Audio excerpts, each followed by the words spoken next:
Well, good morning, good afternoon, or good evening, depending upon when you are watching this webinar. My name is Dave Nagel, and I'm very excited to share an overview of prioritization of standards for Fremont Unified School District secondary teachers, which is the focus of this particular webinar. So I'm going to just jump right in and get started. One of the things I want to mention throughout this webinar, you have a working handout that hopefully you have in front of you, and there'll be times where I will pause the recording momentarily for you to reflect and kind of complete the reflection activities and questions and things.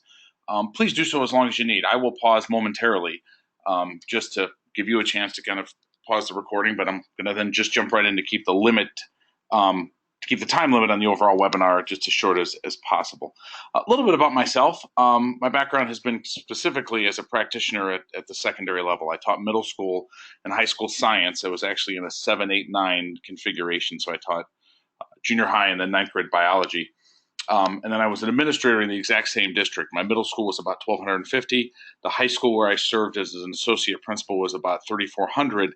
And again, excuse me, that was just grades 10, 11, and 12. So I'm just kind of sharing with you my knowledge and understanding of the background that I have and working with complex, large secondary schools, middle and high schools. There's a lot going on, and we are trying to guide students through an overall, quality learning experience, but they got to be in my middle school science or my English or my math course, focusing on those topics as well. Been doing this work for about 12 years as a consultant. I'm twice very fortunate to go through John Hattie's Visible Learning Certification. And my first book was published with Corwin a couple of years ago, Effective Grading Practices, specifically for secondary teachers. And I taught it through the lens of a practitioner, and what are the practical applications of some guiding practices around formative assessment that can empower us to still have the grades like we need to have, but maybe at times not let grading get in the way of learning, but at the same time not getting caught up. And I think it's sometimes aspects of grading that can be very complex and unnecessary for a busy middle or high school teacher that has a large number of students. So I'm just kind of stressing as we go through this work, I understand your role as a middle or high school teacher. I also will bring in a lot of the pieces from Larry Ainsworth's work, which I've been very fortunate. Actually, I was one of the first teachers who Larry ever worked with back in the late 1990s when he was establishing some of the pieces around power and priority standards. My former school was one of the first ones he ever worked with. In fact, some of the examples, mine personally, are in the original Power Standards book and Unwrapping the Standards book. So one of the constant struggles all teachers face is that we have a desire to make sure we can teach all that we must, and at times all that we can, and we have limited time. At the secondary level, especially the high school level, not only do we have limited time, but there's a challenge to get students up to a certain level of mastery or proficiency by the end of the semester, because we're also dealing with credits. And so part of what I want to guide us through is with that limited amount of time, what becomes the priority? And that means that at certain times in the year, we might have to revisit the priorities, and the curriculum can be a guiding force, but not the only force. And there's priority skills and standards that we can focus on through different aspects of the curriculum, or at times we might have to slow down and realize that we might not be able to get through everything. And I think we want to just acknowledge that frantic coverage of standards will never lead to achievement. And that's a teeter-totter. It's a balancing act, and no one should pretend to have the specific answer on that. I know we've done a lot of conversation and talking. Some of you have been with Kara Vandis. I know you've seen some of the other PowerPoints and things, but I want to kind of stress we got to step back and ask ourselves some questions around what is really essential. Hopefully, as I mentioned a moment ago, you have this handout in front of you, a simple working document that kind of highlights places to do some reflection questions, and then some of the pieces that I share specifically in this webinar you've got in front of you to kind of follow up with. And hopefully you've had a chance to look through the presentation from Judy that I was fortunate to be able to be included on to see, and some really good information in there that I'm going to kind of pyramid off of, but not necessarily repeat because you've got that information there. So going to be intentional with what we'll call success criteria. And one of the things when we look at John Hattie's feedback model, the instructional model for feedback, which can double the speed of learning, it's critical that any learner knows what the expectations are. So by the end of this webinar, you should be able to do these things. And if you can't, there's a little bit of ownership of that on myself that I maybe haven't guided us through what we need for this, but this should help you realize why I'm going to walk through some of the examples and pieces on this webinar. But by the end of this webinar, you should be able to state the critical rationale for developing a solid, prioritized list of standards for your course and or your department. So what I mean by that is for all of us that teach Algebra 1, how does that build towards Algebra 2 or Geometry or whatever our course sequence is? And then how do we look at what is happening at the middle school level as students will be coming in possibly to Algebra? Same thing with Biology or Chemistry into Physics, English 9, 10, 11, 12. To list and apply those 4 critical elements used in developing a solid list of prioritized standards. And begin to develop a list of prioritized standards possibly for teaching several units this school year. And so what I'm going to encourage is that after you watch this webinar and you're working in your PLC group, possibly you start looking at, okay, what should we maybe think about for second semester? Not that we can't look at first. And if you're teaching the same course back to back, that's different. But to give yourself permission to be working on your priority standards for subsequent units, and maybe it's best to start with the third quarter and then circle back around to this one so you're not trying to build the airplane, as we often do in our profession, while we're trying to fly it. So I'm going to come back to this a couple of times, but why? Why priority standards? Why power standards, as we've sometimes used the term? And you have the other webinar from Judy where we looked at the number of hours needed within a school year or within a student's career to ever really, with my fingers, not just cover, but teach and teach well the standards. So a couple of whys. The first one is when did you figure this out? Like, how long did it take you to figure out, I can't teach all of it? My first year as a biology teacher, I will remember the day I walked in maybe 2 or 3 days before school started. My department chair handed me the textbook, and he said, the record is chapter 46. Literally, that's what he said. If you make it to the endocrine system, you get the prize. There was never a conversation about whether or not they were taught well, but we realized that we cannot teach all of it. And we cannot say, here's exactly what we're going to teach to mastery and how much we're going to be able to get through to mastery before the students walk in, because all of our students might come in each year with slightly different skill levels. Now, hopefully, that's more solid, the vertical alignment. We should be more aware for the students that spend their careers at the secondary level in Fremont. We'll always have some mobility. If we know for sure what the priorities are in 8th grade into 9th, or from biology into chemistry, we can get better at knowing what we should be able to teach well. But first thing, why is we can't teach all of it. The next one is, and I know you might have had this activity done, but I use the metaphor where if your house is on fire, what would you take? And have people make a list. And they say, now what would you take if you could add to that list? And even when they add to the list and have more time, it doesn't change what the priorities are. Probably not in Fremont as much, but in Indiana, I live in Indianapolis, we have snow days. Now, they get made up at the end of the semester. They get made up in June. And let's face it, when we make up a day at the end of the school year, those really aren't the most instructionally solid days. They usually involve a lesson plan that involves 2 words, press play. So all joking aside, we might lose days for activities, and we lose days for field trips, and we lose days for convocations, and we lose days for fire drills, and we lose days because students are absent. And we lose days because students are absent even though they're present, but there was a bad Facebook update. And so we're always going to be challenged with the amount of time. What is the priority? If your house is on fire, what would you have to get out, no matter what? And then if I gave you more time to add to your list, wouldn't you have your children and your loved ones and some very important items come first, no matter what? Then if I get to everything else, I get to that, then I can move down my list. Another why is I often challenge teachers and I say, I want you to close your eyes or write down all the things you have to teach this school year. What are all the things that you have to teach to a high level of mastery?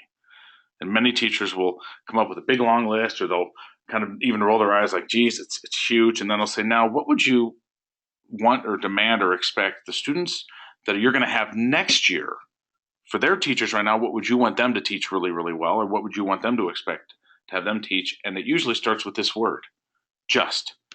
They could just understand how to do a proper lab report and understand some basic vocabulary. If they could just know their math facts, if they could, priority standards represent the justs, the most essential things. And it's not going to be all that we teach, but we're going to talk a lot about the importance of that vertical alignment, that vertical accountability from one classroom to the next, from one teacher to the next.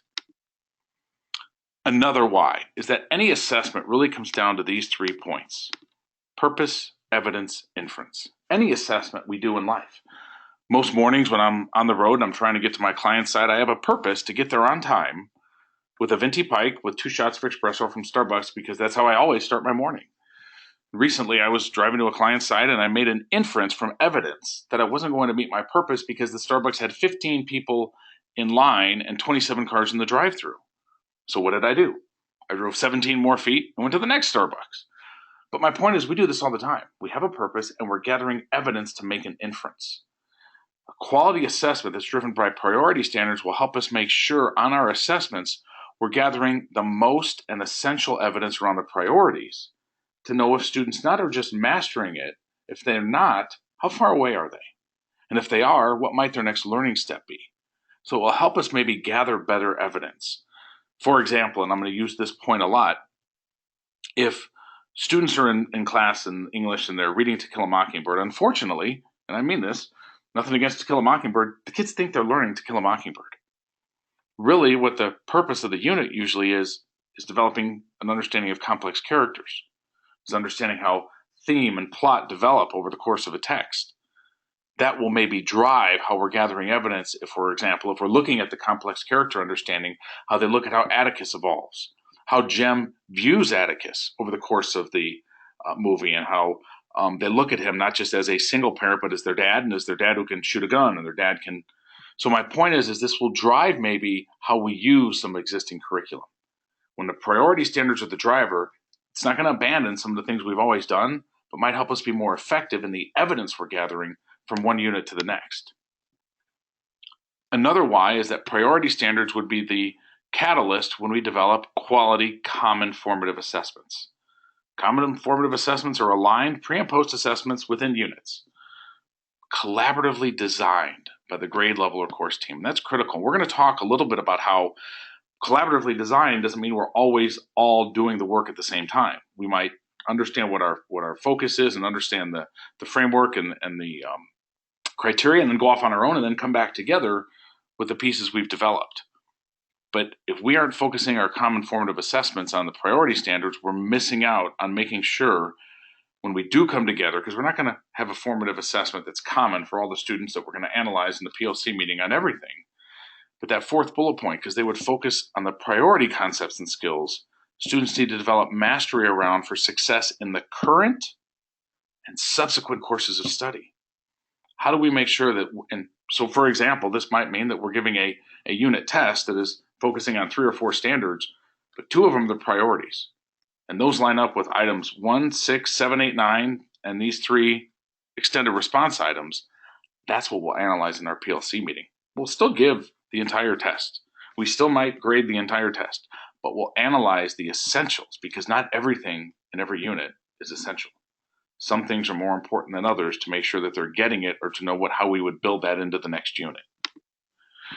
And again, common formative assessments will assess student understanding of a particular set of learning intentions in that unit and provide an opportunity for us to use feedback for what the students know and what they need to learn for those learning intentions for that unit. So they really will be the driver of everything we do. And it's not that we're not going to be able to continue teaching until we get our perfect set of priority standards, and that's a misnomer. There's never a perfect set. But I think this is another rationale for if we were going to have an assessment that we were going to collaboratively score, analyze, take some PLC time to discuss, we'd really want to make sure it's around the essential priorities. Another why is that when we look at feedback, effective feedback will double the speed of learning. And Dylan William and Black and John Hattie and so many others, we know this. Now, effective has nothing to do with positive or negative, but effective is just in time for me around the essentials of what I need next. And so one of the things we have to acknowledge at all levels, but specifically at the secondary, where we do get caught up at times into our subject matter. And if I teach biology 6th period, that student who's coming to me has had 5 periods already. And he's sitting next to someone who's had 5 different classes. I have to understand the importance that I play with that student's instruction in biology for what they'll need in chemistry. And far too often, I think we miss an understanding that our success that we're having right now, or the challenges that we're having right now with our students this year in Fremont, are directly related more than anything to how well their teachers last year taught, assessed, evaluated, and provided effective feedback around the essential pieces. So when we define our priority standards, and so this might be review, and I apologize if it's going longer for some, but I know for others it's tying in some things, or maybe it's the second time you've heard some, and for some it's an introduction. But they're a carefully selected subset of the total list of standards within a content area. The students must develop an acceptable level of mastery to be prepared for the next grade level course. An acceptable level of mastery. The way to think about that is, I think a fair question is to be able to say, what would a student need to have to know and demonstrate in terms of learning to receive an A or a B?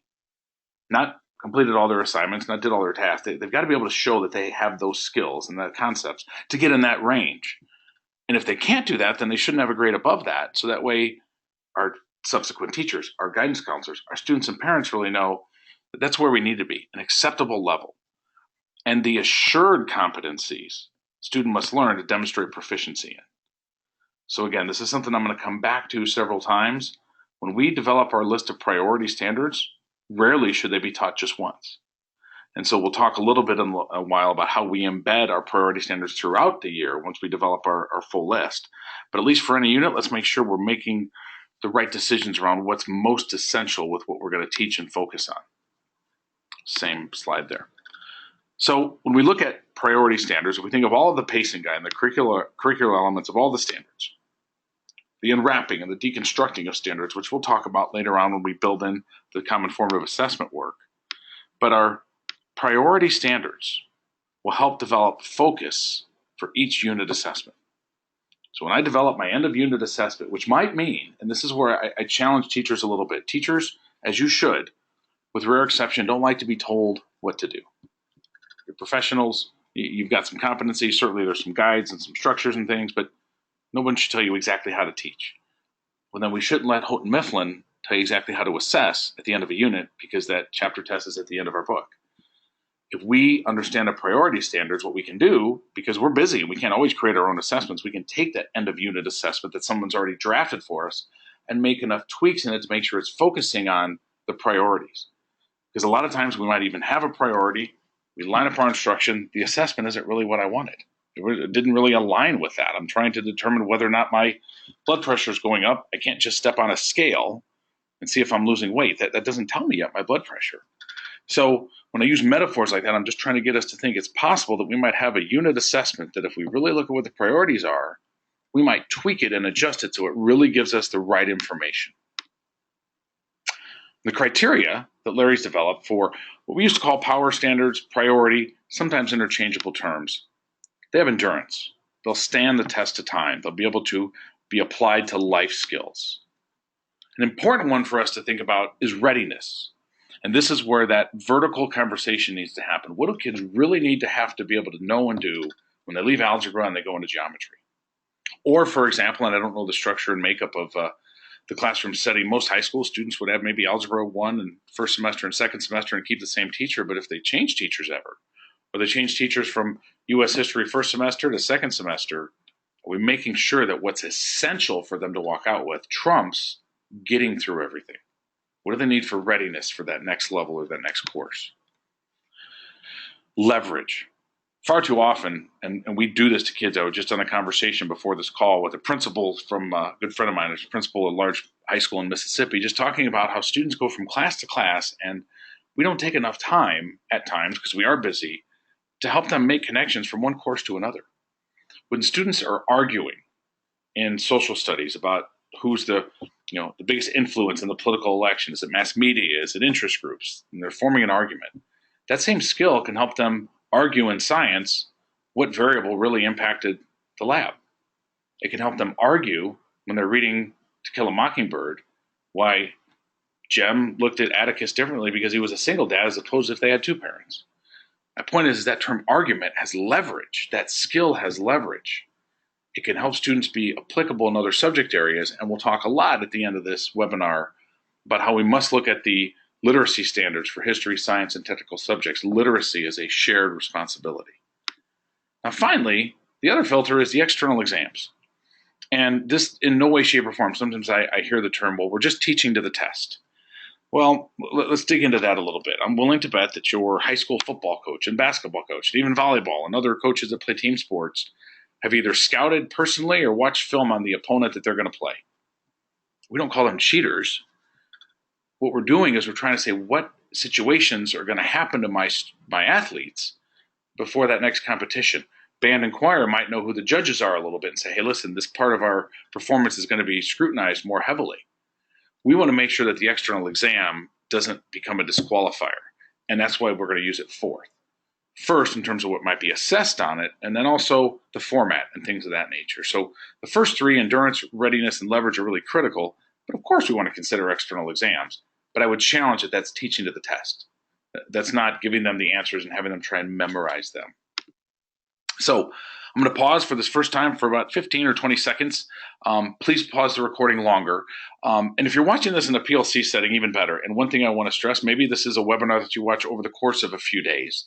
But first reflection question, how do you currently, a little bit of a typo on that one, how do you currently apply these filters of endurance, leverage, readiness, and external assessments when you're determining what is essential to a teacher? Pause for about 15 seconds, then I'll bring us back. Please pause the recording as long as needed.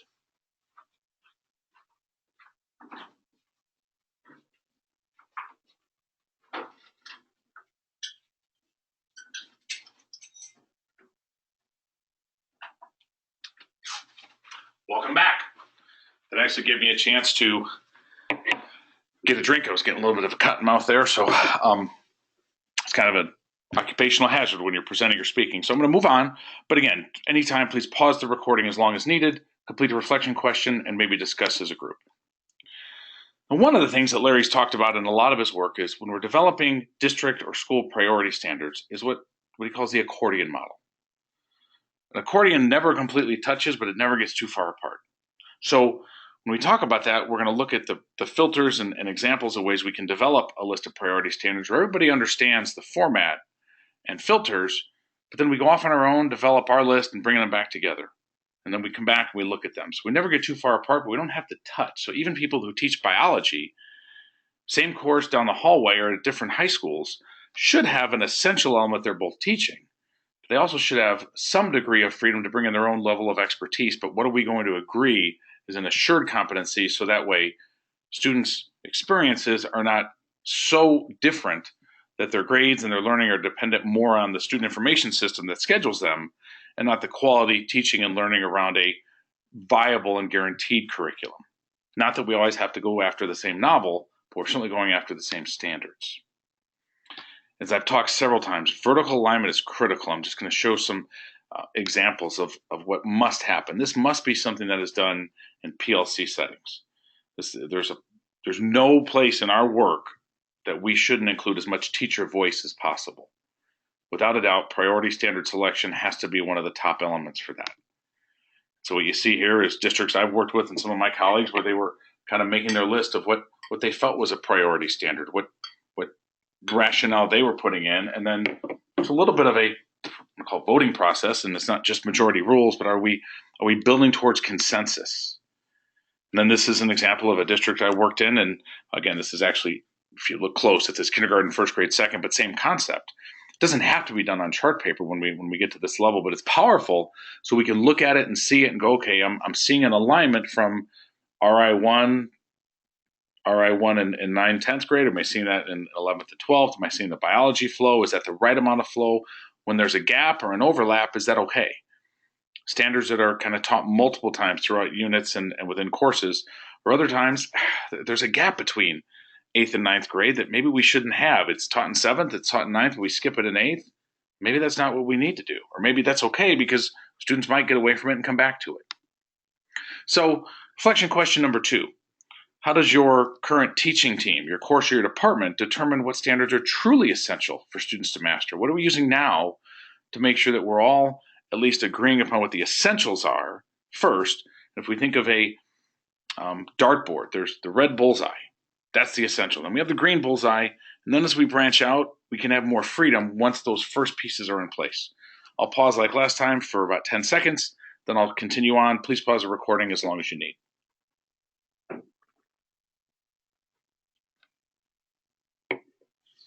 Welcome back. Hopefully you had a chance to complete the reflection, and let's move on. The other piece I wanted to mention is the importance of supporting standards. Supporting standards are defined as the standards that support, connect, or enhance priorities that are taught within the context of priorities. During a unit, they do not receive the same degree of instruction and assessment emphasis, and they can become the instructional scaffolds to help students attain more rigorous, comprehensive priority standards. I want to stress, for any one unit, what might be a priority standard in Unit 1 might actually support another standard in Unit 2. So it's not that standards live as just a priority or just a support, but throughout a unit or throughout a semester, some standards might always be a priority, and sometimes they're a priority in some units, supporting in other ones. So I'm going to walk through some examples. Now, one of the filters and one of the ways we can try to begin to pare down that list is if we look at several standards, and you see this in your working handout, but if we see several standards where one could encompass the other, where if they mastered that one, they by default would have to master the other one, so we can go for the more rigorous standard and try and teach one of them through another one. So I'm going to use an 8th grade example. Pause the recording. You also have this in your handout, but which of these would you say could be the priority? And which one might be able to be taught through the other standard or the other standards? Again, if you need to pause the recording long enough to do so, I'm not going to pause too long because I'm trying to keep the amount of time in the webinar shorter, but you also have this in your handouts. Which of these could be the priority? 8.6, reading for informational text 8.4, reading for information 8.8. Welcome back. Again, if you need to pause the recording, please do so. I want to share with you some rationale another team that I've worked with has kind of determined. There was some debate between RI 8.6 and RI 8.8 that sometimes either one could be a priority, but they felt, with rare exception, determining the meaning of words and phrases, how they're used in the text, could be taught through determining an author's point of view. Could be taught through delineating and evaluating the argument of claims in the text. That doesn't mean we're not going to have lessons and activities and parts of lessons and many lessons around figurative and connotative and technical meanings. But maybe 8.4 is a supporting standard multiple times for sometime when we're teaching 8.6, sometimes we're teaching 8.8.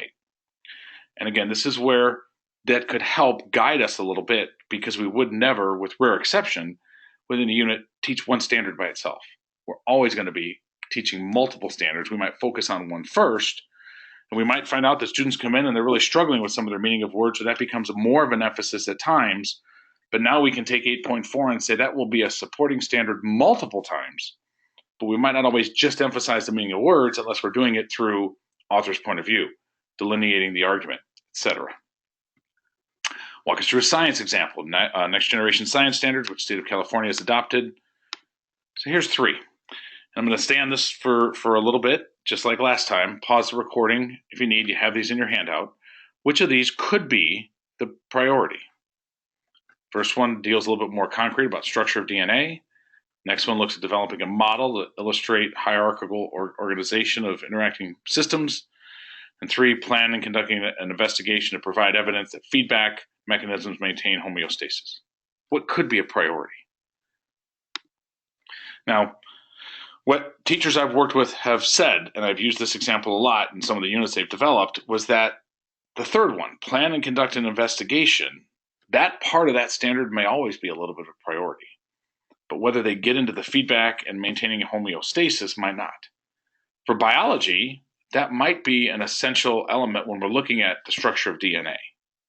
Developing a model to illustrate that organization within a system to provide functions for multicellular organisms, that one too could be a priority. What they said was the other one might not be a priority, but they will use that and teach it at times, but it's more on the planning and conducting an investigation, because students will plan and conduct an investigation a lot and do it in biology, chemistry, physics, earth science. That aspect of it becomes a priority, where maybe it becomes a supporting standard in any unit when they're going to plan an investigation. Here's a math example. Geometry. Again, like last time, the other ones, again, these are in your handout. Pause as long as you would need. 2 geometry standards. Give information, argument around the formulas for circumference of a circle, etc. Identify the shapes of 2-dimensional cross sections of 3-dimensional objects, 3-dimensional objects generated by rotations. What the teacher said, who developed their unit and developed their list of priority standards, was that was more the priority. Because to give the informal argument of the formulas, you would have to identify the shapes. So they felt that B4 could be not for something, but B.4 could be taught through A1 here. Because to give that argument of those formulas, you would have to identify the shapes. You'd have to identify the three-dimensional objects when you're looking at things. So they felt like that would be a standard that could be taught through A1. And so that's a filter. Now, some might agree, some might disagree. This is why for the math department, and this is where some folks say, well, why hasn't somebody prioritized the standards for us? It's a good question. Well, first of all, let's face it, we've had enough argument in this country whether or not we should even have Common Core. So imagine if not only they said, here's the standards and it's exactly these. And then secondly, what's more important, for example, your basketball coach, I don't know, he might run a zone. He might run zone at varsity, JV. That's his program, and they're going to do it really, really well because that's how they're going to develop their basketball players. We can create the best learners more often than not when we are aligning our assessment and instruction. And since there is a lot that we possibly could teach, somebody who is very good at identifying shapes in two-dimensional cross sections can make that a priority. And if their peers are doing it, students are making more connections. It's not based just solely on what standards we've selected, but what's critical is we agree upon them with the filters, and we don't have any that we can honestly say. I think, for example, the one we just looked at with English language arts, we really could be using the standard where understanding meaning of words could be taught in other places, and that doesn't need to become a sole priority, especially with the limited amount of time. And that's the key. The limited amount of time, how can we focus our efforts to where we're embedding things through another standard and limiting where we have to go deep with some because it's going to come across when we go into other standards? I want to share with you just a couple examples. This is a reading language arts one, but this is a map of a district I've worked in where they took the reading informational text, and for their units of study throughout the year, when, these standards were priorities and when they were supporting. A couple of points with that. Number one, if it's a priority standard, or even we could use the term power standard, we shouldn't plan to teach it just once. Rarely will students understand and comprehend something essential just the first time, so we need to hit them multiple times, give them multiple opportunities to learn it, multiple opportunities to come in contact with those concepts. Conceptual learning never happens at one time. It happens spaced out. Also helps me if I know, for example, 7.2, I have students that struggle at the beginning of that first unit.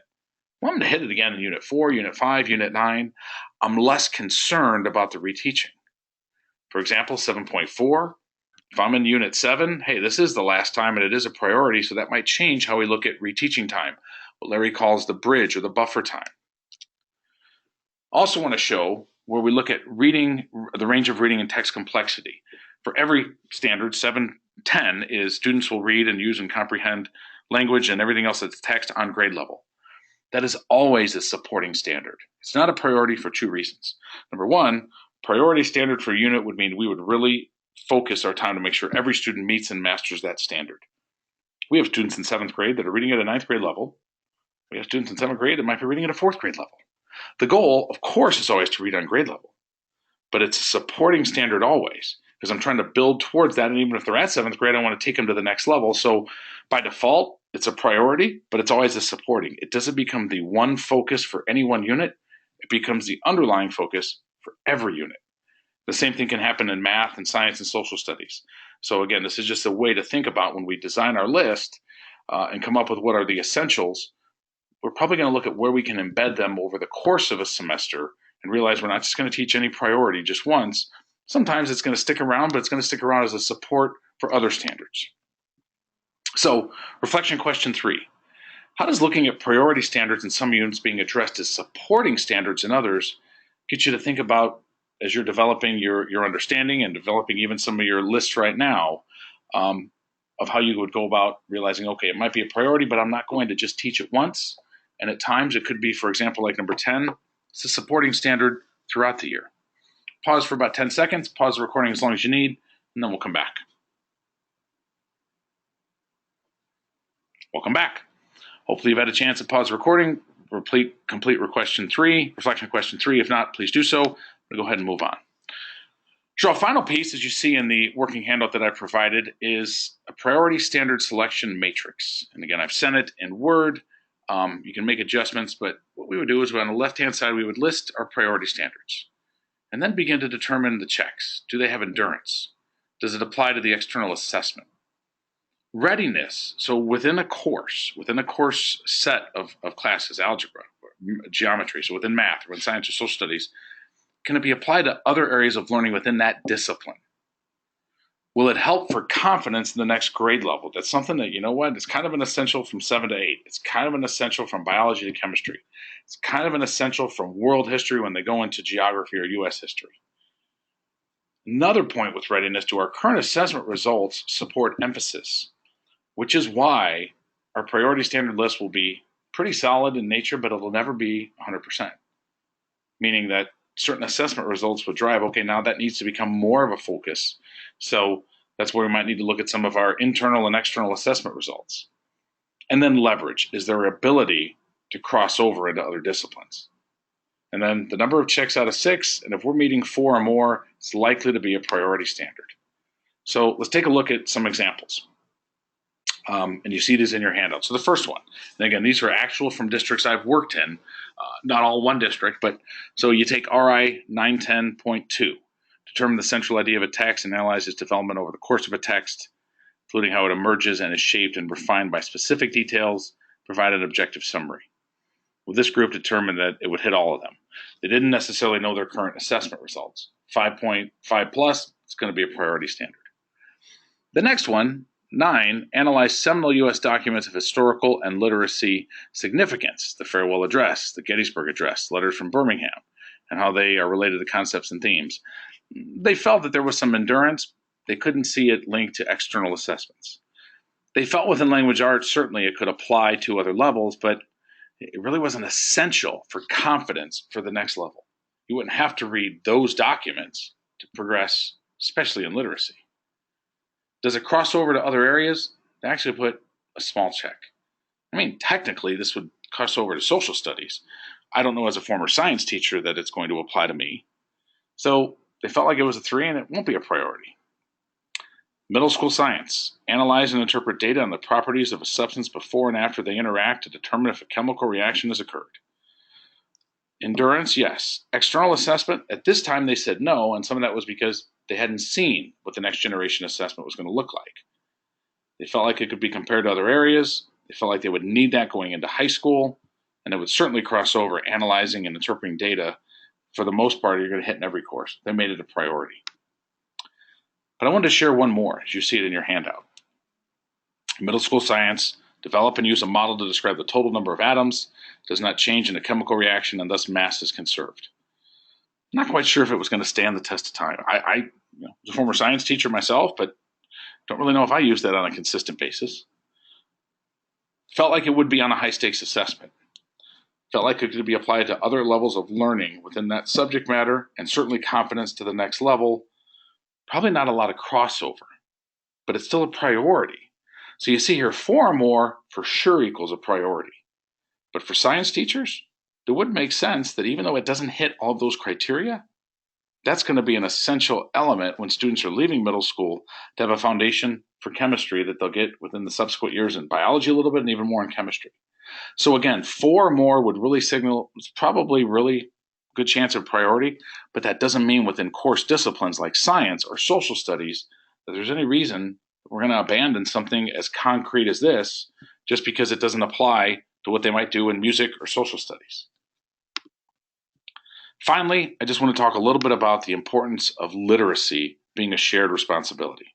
I taught biology in a district that struggled at the primary level and at the intermediate level for a long time. This was back in the mid to late 90s. And for a couple of years, the elementary schools pretty much abandoned teaching science. They focused just on literacy and math. Now, I'm not saying I agree with that.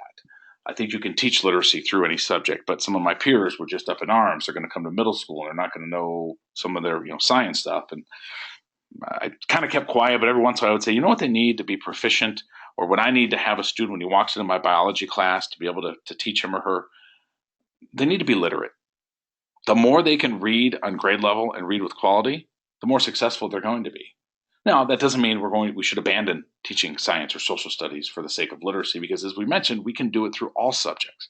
But literacy is a shared responsibility, and we have Common Core standards for literacy in history, science, and technical subjects. So, again, some of you have seen, obviously, this document, but the same process for determining which literacy standards are priority within my subject would need to be identified just as much, and maybe alongside as we're developing our concrete standards or our content level standards. This is an example from a district I worked in on the East Coast that they took their middle and high school teachers and they looked at the writing standards. I just did a cut and paste of where certain classes says, these were going to be the 3 or 4 priority literacy standards for when they're in my social studies class.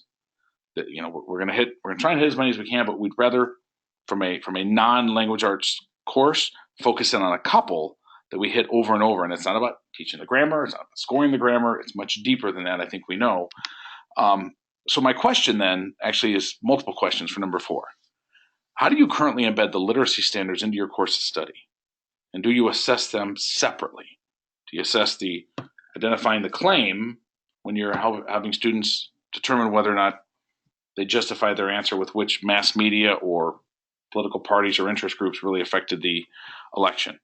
There's defending the claim, and then there's the content. And then if you have, this is an important element, how do they align with the ELA priority standards? So our ELA teachers who are going through this process, it's critical that we have our list of priorities that we then share, and our fellow colleagues should be supporting us, and they should probably be from that list. They should probably be from our priorities, so students are getting multiple exposures and chances for feedback and interactions with those standards outside of just the language arts class. So as always, I'll pause for 10 or 15 seconds. Please take a moment and reflect as a team, complete the reflection questions, and then we'll come back. Welcome back. Again, I'm assuming you always pause the recording. For me, it's awkward because I say take a break, and then I say come back within a few seconds. But again, I'm just assuming we understand where we're at now. So a final piece of the why. Looking at the responses that were taken recently, the number of PLCs that had not selected priority standards or selected some, but need some support, we're at at least 30%. We have selected priority standards and are unwrapping them and developing them into CFAs. We got just over 17%. So we've got a range of where folks are. And I will tell you, I haven't had a chance to meet really anybody other than just a few of the folks as Linda and others when we've had the conference calls. But to me, what I felt compelling in a very positive way, that people are being honest. This pie chart doesn't scream, hey, yeah, we're already doing this. This is people saying, listen, we're not there yet. We might need some support. Out of 91 teachers that really screams, hey, we want to do this right. And instead of just giving the answer that somebody might like, let's be honest so we can do this well. For those of you that might be familiar with John Hattie's research, just as a quick overview, what Hattie has found, and literally landmark research over the last 50 years, over 500 million students, the average effect, what you see up there with D, is 0.4. So a way to think about that, when we see things that have an effect of 0.4, it's around a year's growth and around a year's time. The average effect of everything we do is 0.4. So the number one visible learning influence that will impact student learning is what John Hattie calls collective teacher efficacy. Individual efficacy is I really believe I have the ability to promote positive change in my students. I didn't say they're all going to pass the test, but I also didn't say that they're just going to pass the test. I'm going to make them grow as much as they can, as much as I can. It's when the collective comes together. And I think about our football coaches and basketball coaches and band directors. When those individuals come together in meetings, it's often not harmonious. They challenge each other, but they develop that collective ability to say, what should we do? And they own the success and failure of all their students. Well, it's one thing to just say we have collective efficacy and we really believe we can do this. What drives it are these 3 things. The first one is applying new knowledge. We have to get good at things. So as we're walking through this process, part of what I really compliment is that we're going to do it slow to do it well. People have to develop mastery around really looking at the standards and feeling good. Now, not to have stagnation where we're having paralysis by overanalysis, but let's really think about our list of priorities and how they really will be created really one time solid, and we might revisit them from time to time, but that takes the ability for people to learn and work with them. Fine-grained discourse around learning. We have to, on a consistent basis, not be looking at student data, but looking at student work and analyzing the work and saying, why are they making this mistake? Was this really a good assessment item? But positive interdependence. As I mentioned earlier, we have to acknowledge and challenge each other and be able to be challenged, because our success and failure in our students will impact people next year. And when I hear my hands are up, when teachers say, well, these are my students, they are for the next 34 weeks, and then they're your peers down the hallway. So how about they're both years, and you're accountable to each other? So as we're developing this list of priorities, we have to have the ability to challenge each other. So when we're developing them and then developing assessments with them, we're agreeing on how we're going to evaluate them over time. And so I love right now, as you look at your current time frame, support PLCs as you're developing these department sharing resources. So this really embeds with what is the highest influence on student learning is this collective efficacy, that it's being done together and it's being done well, and you're developing a first draft and sending out to departments. And over time, we'll get to where we are in May and hopefully have a first draft list and then talk about when we come together in person. But at least this way, or at least this point, I'm trying to acknowledge that the work that you seem to be doing here in Fremont at the secondary level with this is the right work. So I'm hoping that today's webinar gave you a little bit of that overview to be empowered to go to the next step. And I just want to stress there was a lot here that I went through relatively quickly. Please shoot me a question anytime, dave.nagel@corwinlearning.net. Do not hesitate, and I'm going to put that up in just a moment, my final slide. But I want to go back to the success criteria that I started with. By the end of this webinar, you should be able to, can you state the critical rationale for developing a solid prioritized list of standards for your course or department? Can you list and apply the 4 critical elements of endurance, leverage, readiness, and external assessments when developing that? And could you now begin or continue to begin developing a list of prioritized standards for teaching some units later in the year? So as you're developing your large list, how is that empowering what you're going to do maybe in January and in February? So thank you so much for the opportunity to share with you. I wanted to mention, as I said, I'll put my email back up there, and there's my cell phone number. Do not hesitate. Some folks would never give me a call, but others would be happy to, or others would email and say, hey, could you talk me through this? Could we get on a webinar like this and have a live conversation? Now, we're going to schedule some live webinars as well, where we can come back and interact on a real-time basis, but I don't want you to feel like you have to wait for those. So any thoughts you have, please shoot me a question, and I look forward to touching base with all of you very soon. Thank you so much for listening and following along. Hope you have a great rest of your day.